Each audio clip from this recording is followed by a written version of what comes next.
Ayan, kamusta kayong lahat? Hello dito sa aking TikTok. Welcome. And ayan, Happy New Year sa ating lahat. Ayan, bibigyan lang ako ng update dito sa aking Sitaw Seller Shop account. And shoutout dito sa nag-comment. Sabi niya, musta update ng Sitaw, madam. So, bibigyan ko lang kayo ng tatlong update dito about kay Sitaw. So, yung unang update ko sa inyo guys, welcome na po ang Sitaw Partnership para sa lahat ng seller. Pag nag-join ka dito sa Sitaw Seller Partnership, ay meron kang mga additional benefits na maaari mong matanggap. Ayan, kapag isa ka na dito sa mga Sitaw Partner Sellers, maaari ka makatanggap ng extra cash reward, bukod pa yon sa commission natin ng 3%. At syempre, ang iyong referral code ay magiging customized kagaya ng sa akin. At kapag ikaw ay naka-join dito kay Sitaw Seller Partnership, ikaw ay certified na influential seller. So kagaya ng sa akin, isa ka na rin sa mga magiging Sitaw influencer. Para sa mga kadagdagang information, ayan, i-flash ko na lang dito yung invitation ni Sitaw para sa mga gustong sumali sa Sitaw Partnership Program ni Sitaw. So ayan, kung interested kayo, pwede kayong mag-visit dito sa Facebook ni Sitaw.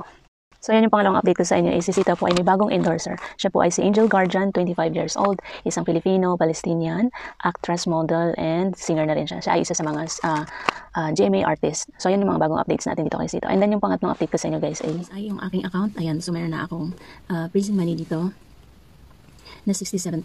Ayan. So kung napanood yung isang video na sinabi ko na withdraw na ako so nabawi ko na yung puhunan ko na pinapaikot dito kay Sitaw noon. And bali, ang pinapaikot ko na lang dito kay Sitaw is yung aking profit.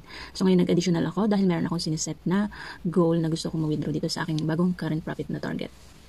Since naabot niyo yung dulo ng video na ito, share ko na sa inyo yung mga tips kung paano kayo magiging successful dito kay Sitaw. So unang-una kailangan yung mag-set ng inyong puhunan na gusto nyong palaguin dito kay Sitaw, okay? And yung puhunan na yun talaga yung ilalagay nyo dito kay Sitaw na hindi nyo na siya gagalawin, hindi nyo siya i-withdraw, okay? And then mag-set kayo ng current profit na gusto nyong i-withdraw every month, okay? So yung tinatawag natin na passive income monthly. So monthly kayong mag-set ng amount na gusto ninyong maging profit dito kay Sitaw. So yun lang yung pinakatanong natin, kung magkano ba talaga yung gusto mong kitain every month or kung magkano yung gusto mong paikutin na puhunan dito kay Sitaw.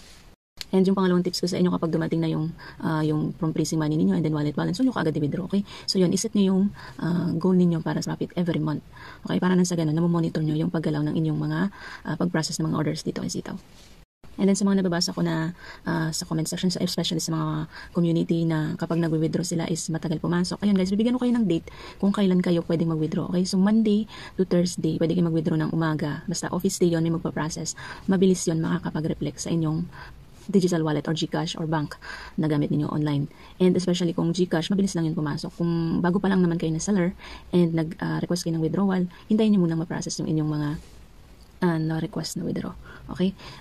Friday, kung gusto niyo mag-withdraw ng Friday, umaga pa lang, mga 8 AM, mag-request na kayo ng withdrawal, umaga 8:30, and para makahabol kayo sa cut-off na 11 AM, makakapag-reflect na sa inyong GCash account yung mga inyong mga na-withdraw dito kay Sitaw. And ayan, kung gusto nyong, kung just in case naman nalit kayo ng withdraw, mga 12 or 1 PM na, papasok kayo ng mga 3. So, i-try nyo pa rin yung 3. I-expect nyo na yung ganong oras, pag Friday kasi, mostly maaga magsara yung mga bank, 3 PM. Close na yung ibang bank, kagaya ng Union Bank. Yan, sarado na yung iba. Depende. Ayun, yung update ko ito sa aking account is nadagdagan na ako ng puhunan. Yun Tapos yung mga seller na bago pa lang and nakakaramdam ng, alam mo yun, yung doubt kapag nasa freezing money yung pera nila tapos ang tagal makabalik. So guys, i-update ko kayo. 21 days yung pinaka-standard ng delivery time frame natin dito kasi bago siya makabalik sa ating wallet balance and pwede na natin siyang ma-withdraw. Okay, so ganun pa rin siya nag-work ngayon. Yun. Updated pa rin yun. And ayun, kapag nagre-recharge tayo, updated pa rin, GCash, and kung gusto nyo online banking, meron pa rin yan dyan. So yun pa rin yung mga update, yung mga videos ko before, pwede nyo pa rin yun mapanood.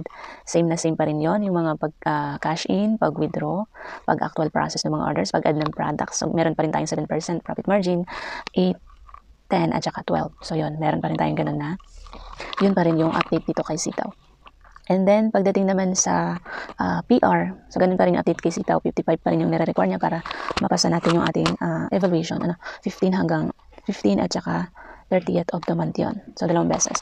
And meron ako mga na-share dyan sa aking video kung paano nyo maipapasa yung PR. Kung 7 lang yung inyong profit margin, meron ako dyan. Panoorin nyo.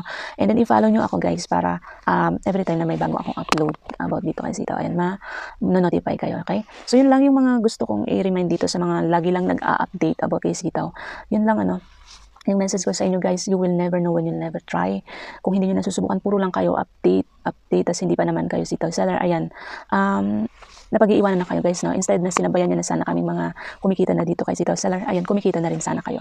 So anyway, hindi pa naman huli ang lahat. Ayan, January 1 ngayon, 2024. Pwede nyo nang simulan iyan guys. So mag-update kayo dito sa aking account dahil hanggat may Pasko at Estrano, merong sitaw.